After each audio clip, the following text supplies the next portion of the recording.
I've always been someone who believes in taking as many opportunities as possible, and those opportunities that present themselves, you're being presented that for a reason. Have you ever noticed how the future of an industry is sometimes shaped by the people who never originally planned to enter it? In my conversation with Dorian Charette from the Nuclear Waste Management Organization, we explore career paths, storytelling, community, and the experiences that can unexpectedly shape where we end up professionally. Dorian reflects on discovering the nuclear sector through opportunity and proximity rather than intention, and how relationships, mentoring, and a strong sense of belonging ultimately transformed what was once an unexpected career path into meaningful work that he genuinely connects with.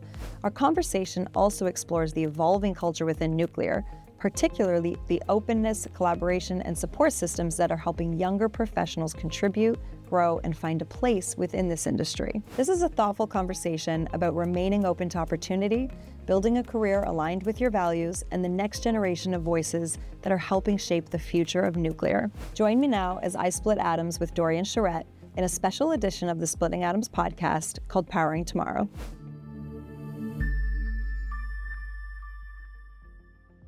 Welcome, Dorian, to the Splitting Atoms podcast studio. I'm very happy to have you here.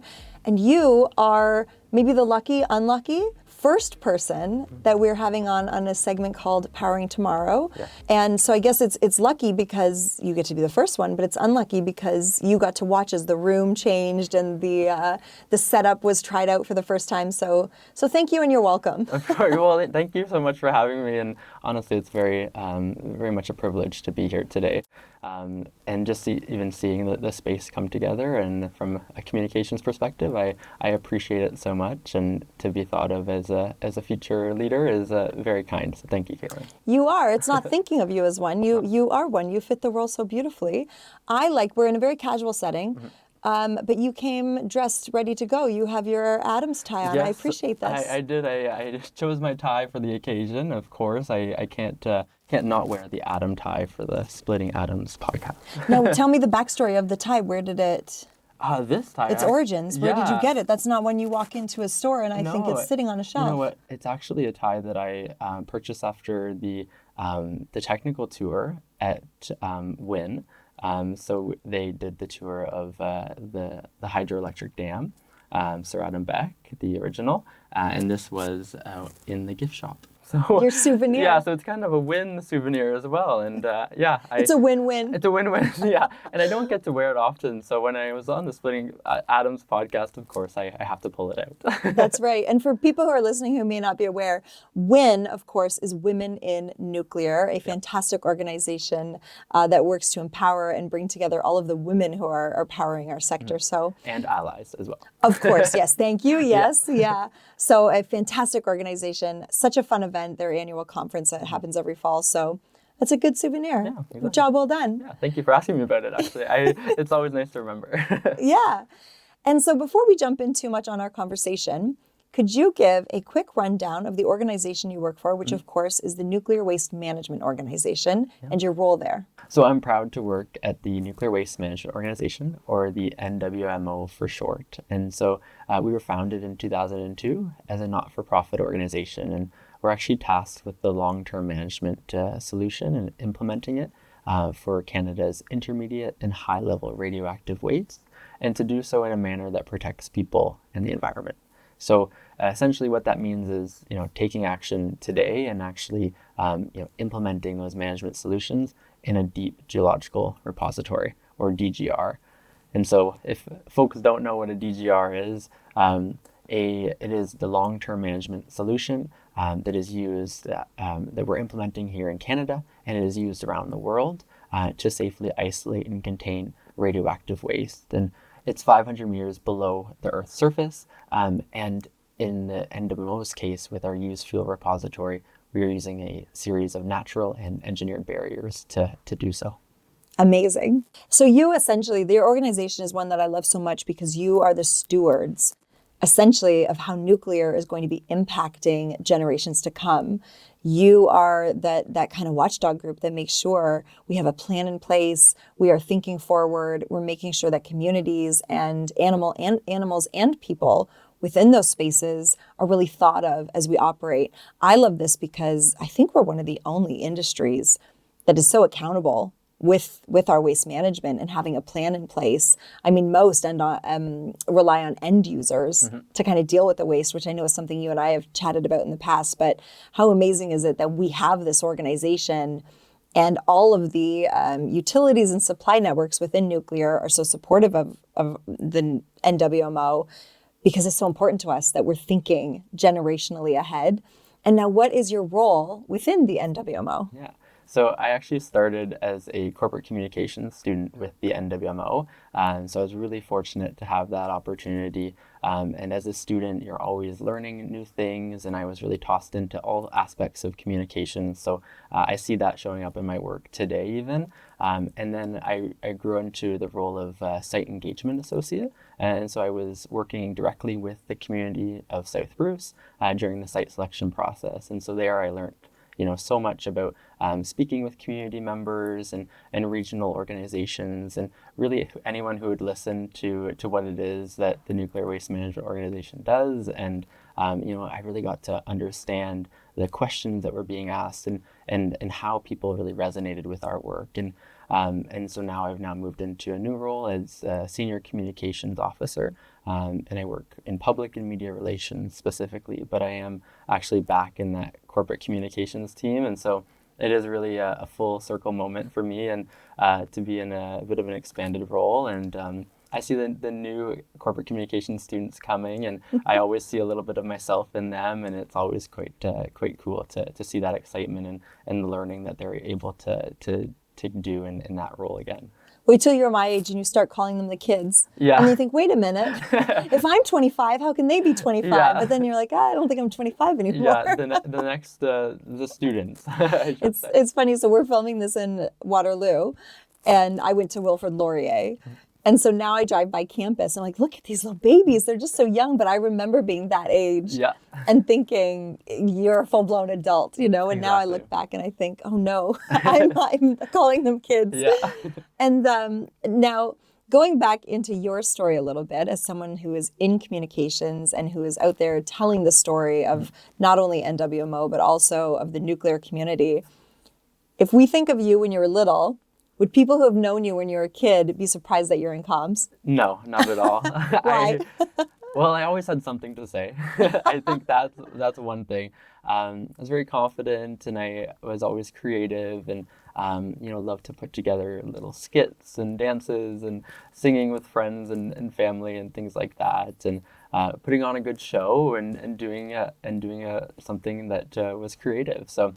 I always was either working with my hands and doing, drawing, things like that, or even writing stories and little picture books and things like that, where it's always sort of an element of storytelling to it. So it is a pretty natural progression for me to be a communicator. And I don't know, I think it's quite interesting to look back on yourself as a child and see those sort of foundational, communication skills and how they, translate into a career today. And obviously I'm a little bit more polished in my communications as when I was maybe 5 and 6 years old. Putting on plays with your brother? With my brother, exactly. And showing our parents and getting a good laugh out of that. But now I can actually use that skill to, do good in this world. So, yeah. I think probably, so I had an older sister as well, and your brother's older, yes, right? Exactly. We're both the babies. Yes. It's so funny too, because as you're growing up, especially as the younger sibling, there's always that sibling rivalry of getting the attention. And I could only imagine people who had maybe 4 or 5 siblings, what that developed within them in terms of being strong to communicate, to kind of pull the attention. But for me, I always found there was a little bit of that sibling competitiveness maybe, but also that partnership of learning how to communicate with others and kind of coordinate together. So that probably came up for you as well, having your older brother. Of course, yeah. So there was always that little sense of competition. A little bit. I think once we grew together though too, right, into adolescence, that's when we really started supporting one another too. And I'm fortunate to have had a really good upbringing with my family, and obviously everyone's families go through things, but we always we're stuck by each other's sides, and family is really important to me, and has really helped me become where I am today. Now, as we look a little bit forward ahead, because again, you still are quite young, so it's not that far back that we're looking. No. And as opposed to some of my other guests on the full segments.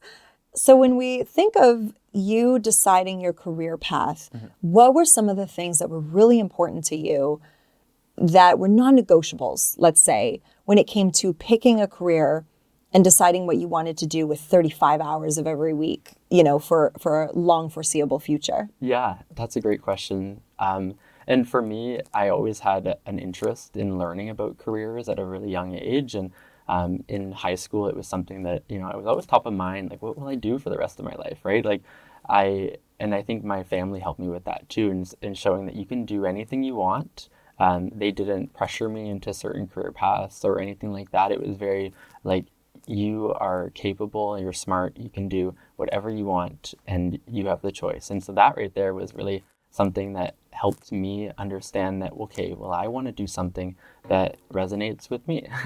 And so the main thing is doing something that I love, and also what I'm really good at. And so I thought, okay, communications is something that I can be creative. And so being creative was always a really important thing for exploring career paths, and also having an impact, positive impact greater than myself, doing something, for the greater good, or being a part of something larger than, an individual person. So that was always something in the back of my head.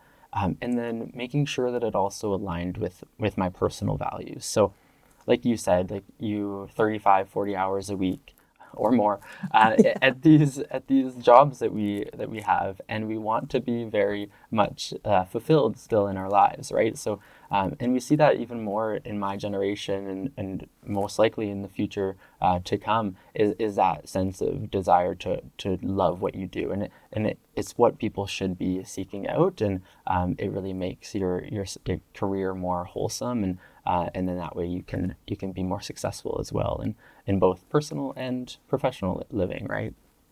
That's amazing. I think you're so right that as generations, I want to say, almost get wiser, they realize that continuity between building a life and building a career. And if there's this disalignment between what I'm doing in one and my morals and values in the other, or the work that I'm putting out into the world, how are those things correlated? It's so strong. And if you're like, for us in this industry, I think for a very long time, we focused on the work. We didn't say a lot as an industry. We just kind of did our jobs, kept our heads down, and showed up in our deliverables. Whereas now, I love watching the industry get better and better at sharing some of these storylines that I think really will be so compelling for people entering the industry. Like all of the amazing work we're doing, not just delivering power. Exactly. I think it's fun. It's a fun time to be us. Yeah, and as a communicator, and in my everyday, I get to tell those stories, right? And I get to be challenged in a way to tell those stories accurately, but also in a way that really resonates with the audience, and ideally diverse audiences too, right? We don't want to be narrowing our communications to specific groups. We want everyone to understand, or everyone to build meaning around what the work that we're doing, right? And so that right there is something that I get to do in my own life, and I'm really grateful for that opportunity, and I feel like I've found where I'm supposed to be. I think it's so important for us too that people can see themselves in this work, in this industry, and in the impact of this industry. A lot of people don't really realize how much nuclear is a part of their day without even thinking about it. Exactly. And I want people to look at our industry and see themselves in it, even if they're not entering the workforce, let's say, just to really recognize the influence that nuclear has. So as we jump then forward, was nuclear on your radar when you were thinking of where to work, where to enter? How did that become a piece of your story? Because here you are. Yeah. What was the introduction like? The meet cute? It most definitely was not on my radar when I was applying to communication school. I did my undergrad in comms, and I actually come from a long line of teachers, right, and educators. And so my grandma was a teacher, lots of my aunts and uncles, and both my parents were in education. And so I thought maybe being a teacher would be something that I would do. And speaking French, there was a shortage of French teachers in Ontario. And I always thought that in the back of my head, that would be sort of the path that I would go down. But comms left that kind of opportunity and the door wide open for lots of different things, right? So I kept on looking at different roles and different experiences, and I never really tried to shut down any experience that comes my way. I've always been someone who believes in, taking as many opportunities as possible, and those opportunities that present themselves, you're being presented that for a reason. And then, that path of least resistance and seeing what's available to you, not necessarily taking the easy road, because I don't think my path has been easy, but I do think my path has been very much, going with and taking those opportunities as they come, right? And seeing what's out there and available and working towards that ultimate goal, right? You have an end destination, but you have, multiple ways to get there. And the way that is closest to you and your choice is the way that you're supposed to go. And so when you kind of think of that, it becomes a lot easier to navigate. And so thinking back to my schooling, and it was the summer going into my third year of undergrad. I was wanting to go back home and live with family for the summer. And where's home? Walkerton, Ontario. Okay. So like Bruce County area. This is was starting home. to paint a picture for Yes, me now. it might be coming. And so I was looking for opportunity close to home that were communication specific, right? I wanted to get some good corporate work experience. And Bruce Power was hiring corporate communication. Never heard of them. Yeah. No. Massive. Love this influence. So they were hiring on their communications team, and I was fortunate enough to be a community relations student with Bruce Power. And that was really my entry into the nuclear industry. And it was definitely not on my radar going into undergrad, but as I was finishing my undergrad, it was top of mind. Isn't that incredible? And I think this speaks to the influence and the importance of having employers like Bruce Power, who, of course, one of the world's largest nuclear power facilities, generating stations, in communities that maybe don't have opportunities presented to them as much as the bigger cities. Having someone like Bruce Power to give such a diversity of jobs, build awareness, and showcase entry into careers that small communities sometimes don't have access to. Like, that's the power of having a business like Bruce Power in the backyard of Walkerton, Tiverton, Port Elgin, Kincardine, and all of these places. So your proximity to nuclear brought you into nuclear. A story, a tale as old as time, exactly. Which we love. It's the same as mine, right? I'd never really known about nuclear. I grew up here in Kitchener-Waterloo, and I moved up to Port Elgin because my partner at the time became a nuclear operator. Okay. And that's where all my contacts became nuclear. And when I went into the marketing services kind of side of industry, all my clients were nuclear. And it just led me into this. And then tell me if you're anything like me. Once you're in nuclear, you love nuclear. Well, of course, I think that is a really great example of, so when I started working at Bruce Power, it was a lot of things started to make sense. And, being able to put my skill set towards something as essential as keeping the lights on, the environmental stewardship aspect of so much environmental work goes into nuclear and remediation and monitoring. The level of care and detail that goes into this work for carbon-free power generation, right? So that was something that I could really rally behind and build a career off of. And when you learn so much about something and you get to tell people all about it, I wanted to just keep doing that forever, right? It is something that I then seeked out more opportunities in nuclear, and that's actually directly after that role, I moved into my corporate communication role with the NWMO. And so that was when I could, I was like, I got to keep talking about nuclear. You don't want to leave. I don't want to leave. I don't want to stop talking about it. It was something that was really cool, and I loved learning about it, and I loved telling people about it. And I thought I found, and I did. I found where I was meant to be. And I love this part of your story because you knew from an early age you needed your career to align with your values and your goals and the impact you wanted to have with life in your life. And it was right there in your own backyard, because that is such a hard thing to find. A job that pays well, has great stability and long-term opportunity presenting itself, but that also aligns with the things you want to do as a human being. And it was right there for you, quite literally in your backyard. Yeah. But I think a lot of people in Ontario and more in Canada, they don't know that this industry exists, and it allows for opportunities like that, where you're contributing to all of these amazing things. And we won't get into all of them, but even like the environmental stewardship that comes with us, the energy security that we have, the production of medical grade isotopes that are working to save lives and better lives, but so many talking channels, the DEI that comes with our industry, and Indigenous reconciliation.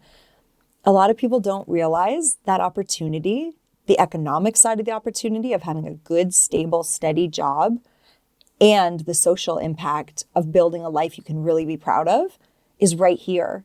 It's because you don't find, you're not going into some industries thinking this is also going to change the world, right? Sometimes you just got to get a job. But with nuclear, it's right here, it's available, the opportunities are here, and you're changing the world, Yeah. as stupid as it sounds. In one way, exactly. Yeah. It's such a small, it's a small thing that we can all put our skills to the test and become a part of something bigger, right? What was one of the things that surprised you the most when you entered into our industry, into the nuclear space? Yeah, I thought that I was entering into, a highly technical environment, and that I was. Yes. But there was such an emphasis also on the social side of the business, and that was something that really stood out to me early in that discovery, really. And stepping in and seeing, okay, the people side of this business is just as important as the technical side, right? And as a communicator, that was fascinating. That I had all sorts of ideas in the sense that this is something that I can have a big impact in. And communications is so important in the nuclear industry, and it is just fascinating to be a part of that. I think also the emphasis, like you had mentioned, on diversity, equity, and inclusion.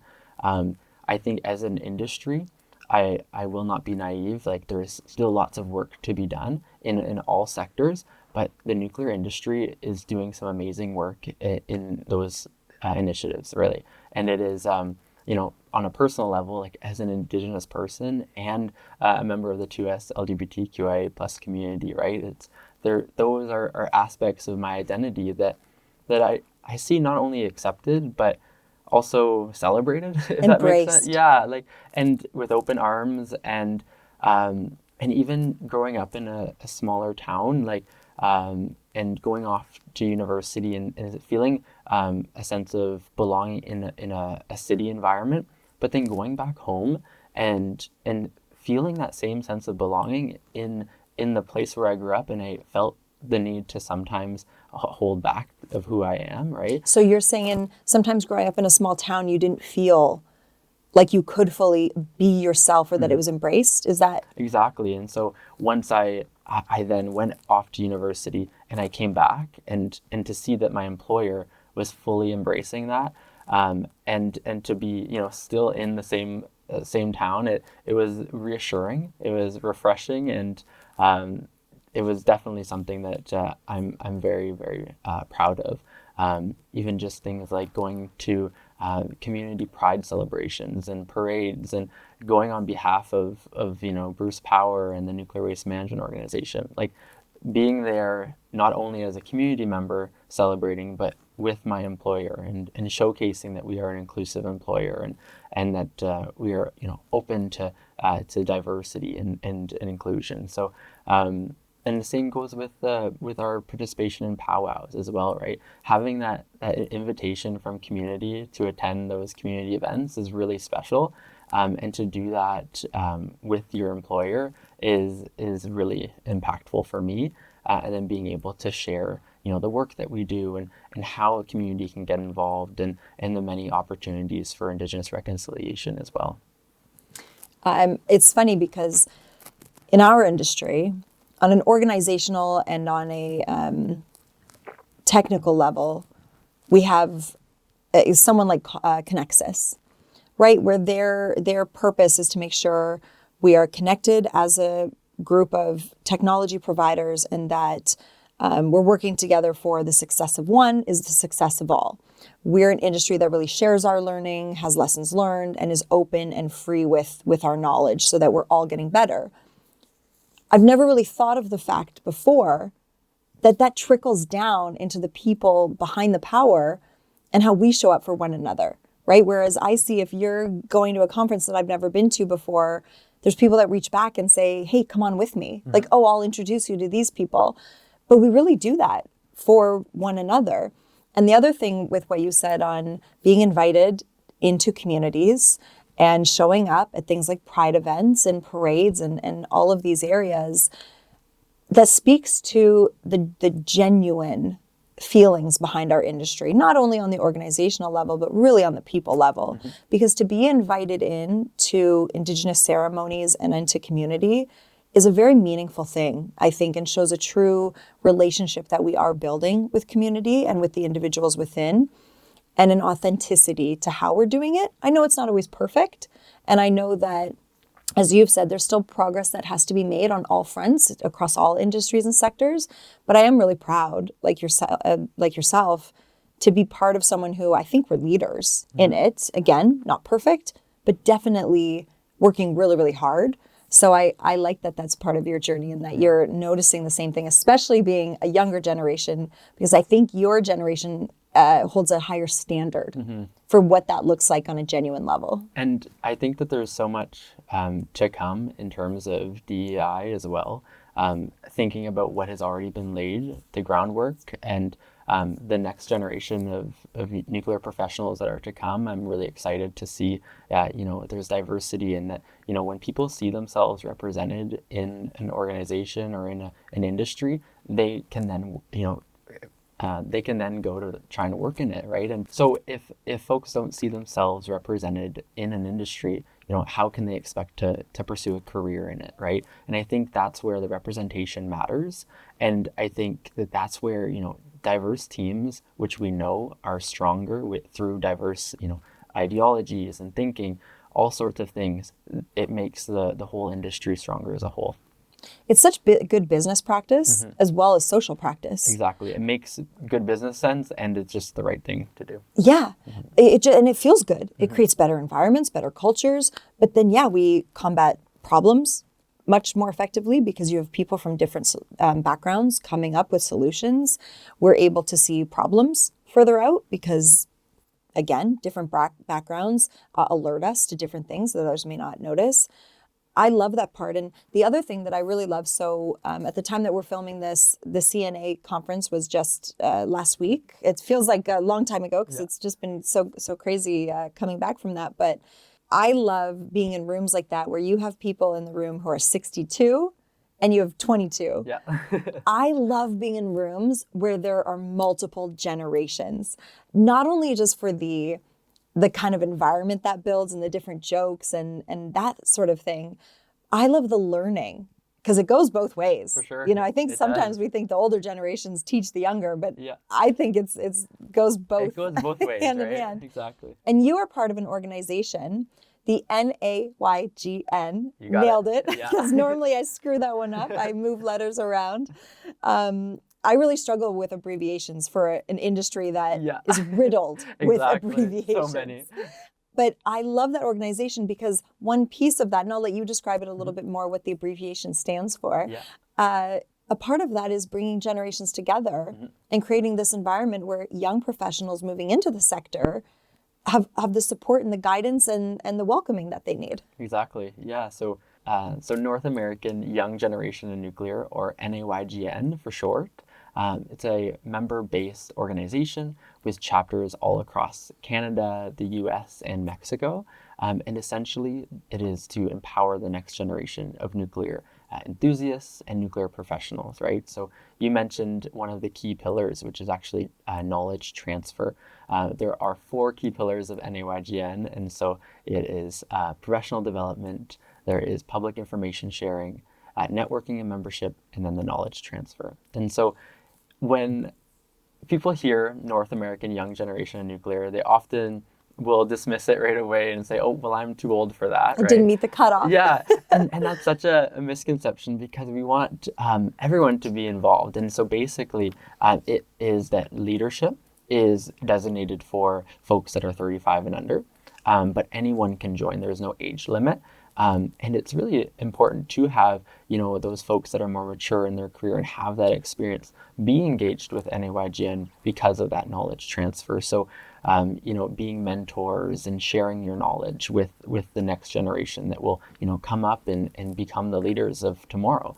And, let us do all the work. We just want you to show up. You guys run it. We get to just arrive. We want you to show up, and we want you to bring your knowledge, come to the events, the conferences, the industry nights, you name it. And just, whatever you have to share with the next generation, we're all ears, and it's a really great organization that, I'm really proud to be our chapter president at the NWMO. And it's just something that, helps on so many levels for me personally, from, in my career, being able to have sort of a leadership role in how to lead that team and seek out new opportunities for our chapter, and then also bringing other chapters in and learning about the NWMO. So there's a lot of learning that goes on back and forth between different school groups and the different industry chapters. I love the fact, so when I think of a lot of the members that I know, yourself included, their names pop into my head of members. I have no doubt you guys are the future of the talent, the care, the enthusiasm, everything. I have no doubt that the future leaders of our sector are all hovering in that ecosystem. And I also appreciate that is for the young, but also the young at heart. Yeah. Because I may be moving into the young at heart stage of my life. So I like that the door hasn't closed. Yeah, we still want you at NAYGN's events. Come on. I haven't tapped out. Yeah. Perfect. And you mentioned you're the chair, of course, of the NWMO chapter. So let's now turn our attention to the Nuclear Waste Management Organization. And what are you working on right now within that organization? I know there's so much happening, but could you name one thing that you're working on that really is exciting you when you get up every day and head into the office or head into the home office to do your work? Yeah, there's so much exciting work going on at the NWMO, and with the site selection at the end of 2024. And describe that a little bit, because some of our listeners are learning about nuclear. So what does that mean? Site selection, DGR, again, another abbreviation. Yeah. What does that mean? Yeah. So at the end of 2024, the NWMO selected a preferred site for Canada's used fuel repository in northwestern Ontario. And so that right there was an exciting moment for our organization. We have now selected a site, and we can move forward into the regulatory decision-making process. And so that new process is now the impact assessment. And so that's an integrated impact assessment with the Impact Assessment Agency of Canada and the Canadian Nuclear Safety Commission. And so that is a big piece of work that's going on now. And then alongside this work is actually our expanded mandate. So through the Integrated Strategy for Radioactive Waste, or ISRW, another one. We're going to have to release a dictionary. So many. Of just, it could be a game on social media. Guess the abbreviation. Yeah. So ISRW was finalized in 2023. And so with that came the conclusion of long-term waste management for low-level waste, intermediate-level waste, and high-level radioactive waste. And so low-level waste was identified to be managed for the long term by the waste owners themselves, and that the NWMO would take on the responsibility of intermediate level waste as well as non-fuel high level waste, which was the expansion of our sole mandate before was used nuclear fuel. So with that comes, a second DGR. Most people don't realize we have different categories of nuclear waste. So when you hear the word nuclear waste, not all nuclear waste is the same. We're accountable for all of it. We're very regimented with how we treat all of it. But dust particles being swept up in a station is very different than used nuclear fuel pellets. Exactly. And we have a plan for all of it. We work the treatment of all of it into our pre-planning. So it's paid for in advance in many ways and things like that. But so a lot of people don't know that is that we classify our waste. Exactly. And then a DGR, explain just really high level, what is that abbreviation? Of course. So a deep geological repository, or a DGR, is the safe long-term management solution for radioactive waste. Yes. So it's classified as being more than 500 meters below ground. And the NWMO's used fuel repository will be implemented using a series of natural and engineered barriers to do so safely. Yeah. Yeah. And what's crazy to me about that is we even know how long our waste will be in existence. Yeah. Like to the day, I'm sure. Yeah. It's crazy how accountable we are with where our stuff's going. And so the DGR will be the final resting place for all of Canada's used nuclear fuel. And forever, right? That's how you close out that nuclear fuel cycle. And so you're excited because now we're looking to the second one. And this, correct me if I'm wrong, but this is your first time seeing the process from start to finish of site selection, engaging, of course, as NWMO always does, with the communities that are going to be partnering on this project. It's your first time, though, seeing it from point A to point Z. Well, exactly. Or Z. Yeah, or Z. And that's exactly it. That's what is so exciting for me and my career, actually seeing it from the beginning. Of course, you can still be invested in a project midway through, but definitely it's cool to see that from the beginning. So with our second DGR project, we are engaging with Canadians and Indigenous peoples currently on the site selection process and putting that together and drafting what that looks like to then launch the site selection process formally in 2028. I love that work because I remember selection of Site 1 and everything that went into that. I also remember feeling so happy for the team when it all came to fruition and the success that they found with that, because I know how much work goes into that, how many hard days, hard conversations. I mean, anyone I think that has worked on a project of that caliber, when you get across the finish line, it just feels like such a sense of pride. And so I'm very happy that you are going to be able to experience now the whole arc of it. When it's not really an arc, is it? It's more, a little more chaotic than that, but it's in good hands. I know that with the team at NWMO. So that's good. My favorite project, no one who talks to me about NWMO can escape me bringing up the BAT program. Oh, yeah. They can't. The Toronto Zoo BAT program, of course. My favorite thing is I'm such an animal lover. And so NWMO has a partnership and they support the Toronto Zoo's conservation efforts in understanding, recognizing, and hopefully supporting bat species in Northern Ontario. I think it's a fascinating program. I encourage anyone to Google it up. And it's so funny because just the other day I run and I signed up for the Toronto Zoo's Oasis Run, which takes place, I think in September is their one. And then I go back to Disney World to do a run in October. Okay. And when I was signing up, it asks you for one part, like, why are you running? Or what is your reason for running?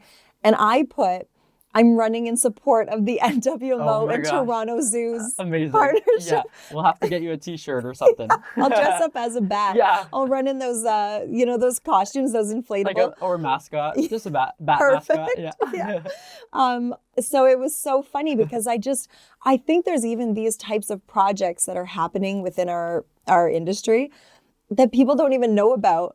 And so, and no one can escape. Or like as soon as NWMO comes up, I'm like, oh, their BAT program. Yeah, that's like the first thing. I love it. Yeah. I know. And I'm not an unpaid endorser. This is just it's a great partnership. Yeah. It's amazing. Yeah. But people I don't think of Toronto Zoo and conservation of animals Yeah. and nuclear. Exactly. But here we are. Yeah, we're all about, environmental protection and supporting those programs that and a great partnership with the Toronto Zoo, who's doing amazing work, right? Yeah.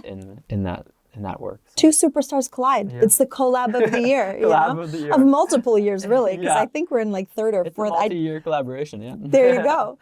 And so if you were talking to someone, if I'm someone here sitting in this chair across from you who is thinking of my career, maybe I'm still one of those young guns over at Laurier or wherever it may be, what words of advice would you give them in terms of, have you considered nuclear? Yeah, that's a great question. And I think that maybe it's not on people's radar, right? Like it wasn't for mine, right? Or wasn't on my radar.